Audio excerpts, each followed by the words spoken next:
Et dans une déclaration politique, le Parti du peuple pour la reconstruction et la démocratie, le PPRD, a condamné avec la plus grande fermeté les incidents survenus en marge de 3 propositions de loi proposées justement par Aubin Minakou et Gary Sakata, des manifestations qui ont conduit aux actes de vandalisme des biens des privés. Le PPRD exige donc des autorités judiciaires d'engager des poursuites à l'encontre des auteurs intellectuels de ces actes ignobles de vandalisme. Le PPRD appelle le peuple congolais plutôt à s'inscrire résolument dans la logique de préserver la paix et de barrer la route à tous les adeptes de l'anarchie et du chaos qui usent la manipulation des esprits afin de faire échec à l'acquis de notre démocratie. Le PPRD réaffirme sa détermination. PPRD vivant, à soutenir cette réforme, allant dans le sens de consolider l'autorité de l'État et de promouvoir une justice juste. Nous exigeons le respect du travail des parlementaires ainsi que de toutes les procédures de vote démocratique de loi. Pour terminer, en ce qui concerne la coalition au pouvoir, FCC cache le plus grand parti de ce pays, le PPRD, ayant la majorité dans les 2 chambres et dans les chambres provinciales. Le PPRD réaffirme son engagement à œuvrer pour la paix, à œuvrer pour l'unité, la concorde nationale et le développement de la RDC. En ce qui nous concerne, et pour la paix, s'ils ne sont plus d'accord avec la coalition, nous allons tirer immédiatement les conséquences constitutionnelles qui s'imposent. La cohabitation.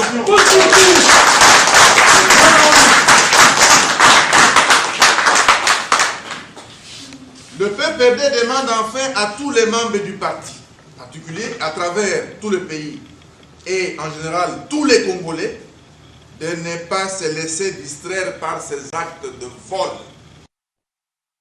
Et le FCC, la plateforme politique en coalition au pouvoir avec le Cash, condamne énergiquement les actes de vandalisme dont sont victimes le haut responsable chef de parti et regroupement politique de sa plateforme. La plateforme majoritaire au pouvoir s'inquiète de la recrudescence et de la récurrence de ces actes. Christopher Ochokoum. Nous n'avons pas le temps de nous occuper de tous ces problèmes cruciaux. Tout ce que nous pensons faire, c'est cette démonstration pratiquement de l'irrationalité.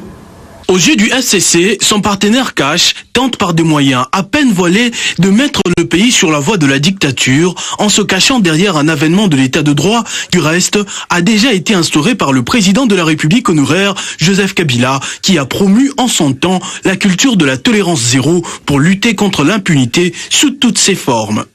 Mais Joseph Kabila, on n'en parlait pas assez. Il a révoqué plus ou moins une dizaine de membres du gouvernement sous son règne et qui se sont compromis, soit dans la démalversation financière, soit même pour des questions de mœurs. Et tout ça est connu de l'opinion. Joseph Kabila a révoqué particulièrement un ministre bien connu d'ailleurs du développement rural, n'est-ce pas, pour détournement de deniers publics, et ce ministre a été poursuivi, condamné, et il a purgé sa peine. Nous ne pouvons pas nous contredire par rapport à une politique que nous-mêmes nous avons menée.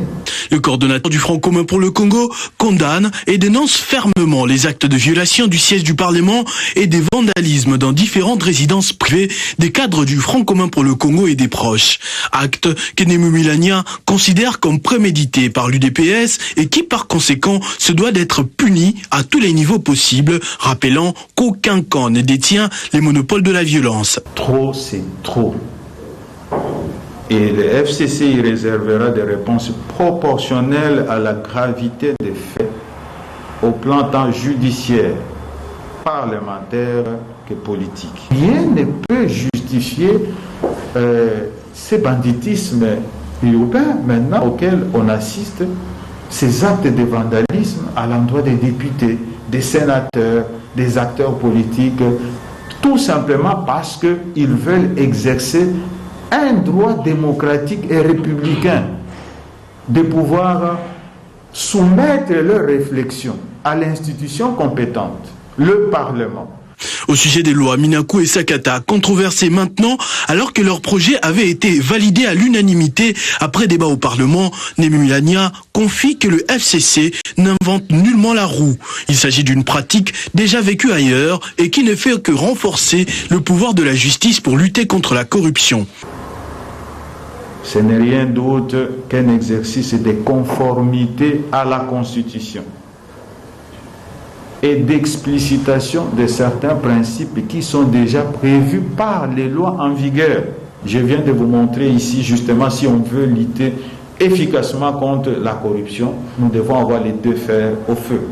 Le premier fer, c'est la plénitude justement de l'action publique qui est entre les mains du procureur général. S'il agit, tant mieux. Le deuxième fer, c'est qu'en cas d'inaction, il faut que le ministre de la Justice le pousse à agir. Alors qu'ils ont œuvré ensemble pour arriver à un accord pour la paix et la stabilité du pays, socle du mariage FCC Cash, le Front commun pour le Congo constate que son partenaire crée à travers ses convergences un nouvel allié, à savoir la Mouka, et tout ceci pendant que le pays vit une crise sanitaire, économique et même des attaques dans pratiquement toutes ses frontières. Et qu'en est-il exactement de ces propositions de loi à la base de la situation quasi explosive constatée hier à Kinshasa? Ces suspicions et ces craintes quant à l'amoindrissement de l'indépendance des magistrats sont-elles fondées ou ont-elles raison d'être? On en parle avec le professeur émérite Auguste Mampouya. Bonjour professeur. Bonjour Gaëtan. Est-ce qu'il y a-t-il lieu de craindre au sujet de ces propositions des lois? Est-ce que vont-elles réellement amoindrir l'indépendance des magistrats? Non, ce qu'il y a, c'est qu'elles sont examinées au moment où il y a une exacerbation politique, vous allez dire politicienne, qui les rendent suspects, vous faites allusion etc. aux incidents d'hier quand vous parlez de... Pas seulement, mais au climat politique général. Les gens savent aujourd'hui qu'il y a des problèmes au sein de la coalition et il y en a qui veulent attiser même justement cette situation pour arriver à la rupture de la coalition. Je crois que l'objectif principal de ceux qui parlent aujourd'hui, de ceux qui critiquent les propositions, de ceux qui critiquent la coalition, c'est d'arriver à mettre fin à la coalition. Et ce serait un malheur pour ce pays. Nous revenons aux propositions oui. de loi. L'indépendance de la justice ou des magistrats, du pouvoir judiciaire est prévue par la Constitution. L'article 149. Oui. Et l'article 149 dit quelles sont les institutions qui font partie du pouvoir judiciaire. En l'occurrence, en 2006, la Constitution adoptée en 2006 prévoyait à l'article 149 que le pouvoir judiciaire est indépendant, etc. Et en 2011, le pouvoir judiciaire reste indépendant. Non. En 2011, l'énumération des composantes du pouvoir judiciaire a changé. En 2006, les parquets près les juridictions étaient compris dans le pouvoir judiciaire et donc bénéficiaient de l'indépendance du pouvoir judiciaire. Je dois dire que c'est moi qui avais écrit cette disposition de la Constitution, qui avait ajouté aux juridictions, aux cours et tribunaux, les parquets rattachés à ces cours et tribunaux. C'est moi qui avais écrit cette disposition, convaincu de la véritable indépendance de la magistrature, qui, selon moi, ne doit pas toucher que les juges, c'est-à-dire les magistrats du siège, parce que l'action juridictionnelle commence par la mise en accusation, l'instruction, jusqu'à la fin. Okay. C'est pour ça que, dans ma conception, et j'ai l'impression que les décideurs en avaient décidé ainsi, parce qu'ils ont suivi cette proposition.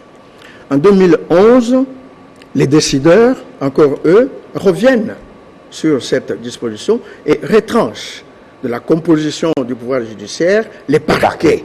Donc, si on parle aujourd'hui de la réduction de l'atteinte au pouvoir, à l'indépendance du pouvoir judiciaire, c'est pas d'aujourd'hui. Ça date de 2011. 2011. Okay. Et j'étais le seul à protester.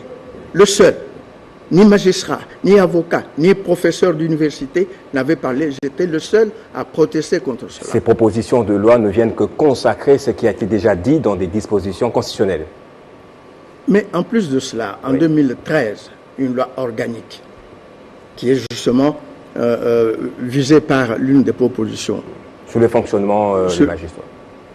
Oui, justement. Oui, il y a ça, il y a puis le statut des magistrats, il y a le fonctionnement des juridictions qui précise, tirant les conséquences de la révision constitutionnelle, que les magistrats du parquet sont placés sous l'autorité du ministre de la Justice. C'est alors l'article 70.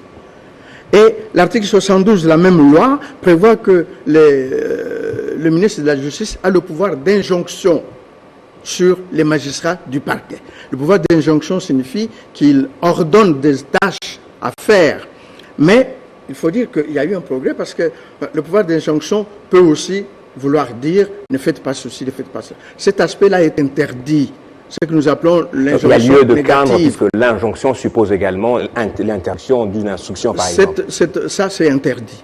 Okay. Ça, c'est interdit. Le ministre ne peut pas, dans son pouvoir d'injonction, ordonner au ministère public de mettre fin à une instruction ou à ne pas instruire.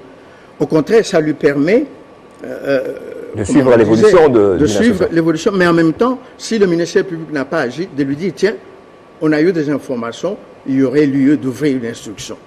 C'est ça l'instruction positive qui est dans la loi de 2013 et aujourd'hui, j'ai lu ces propositions, j'ai l'impression que ce qu'on veut faire, c'est tirer les conséquences de cela. Si le ministre a le pouvoir sur le parquet, l'autorité directe du le parquet placé. D'après cette loi, son autorité ne se limite qu'à un seul constat ou à une injonction sur l'ouverture d'une enquête. Non, la loi donne au ministre le droit d'injonction, le pouvoir d'injonction. Oui. Positive, je rappelle. Oui. Il ne peut pas interdire, au contraire, il peut inciter à ouvrir. Mais en même temps, attendez, en même temps, ça ne dit pas tout. Ces propositions tendent aujourd'hui à montrer comment le pouvoir d'injonction du ministre est mis en œuvre. J'ai compris qu'il voulait donner au ministre la possibilité de vérifier si ces injonctions ont été suivies. C'est ça le pouvoir de contrôle qui vient. Ce qui n'est pas illégal. Mais comment? Qu'est-ce qui n'est pas légal? La loi lui donne le droit de donner injonction. Et puis maintenant, on voudrait que l'on dise que s'il a donné injonction, il faut qu'il ait le moyen de suivre pour voir si ces injonctions ont été suivies. C'est tout. Donc c'est légal. C'est légal. Okay. Et puis ça va être constaté par la loi. Mais en même temps, on a reproché à ces propositions beaucoup de choses.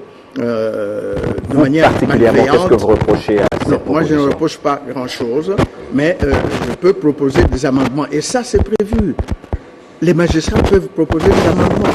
Le Conseil supérieur de la magistrature, je ne conçois pas qu'on fasse ces lois jusqu'au bout sans que les magistrats, par leur structure, soit peut-être par le syndicat ou par le Conseil supérieur, soient consultés dans leur point de vue. Donc, si les auteurs de ces propositions n'ont pas prévu cela, ce serait une faute.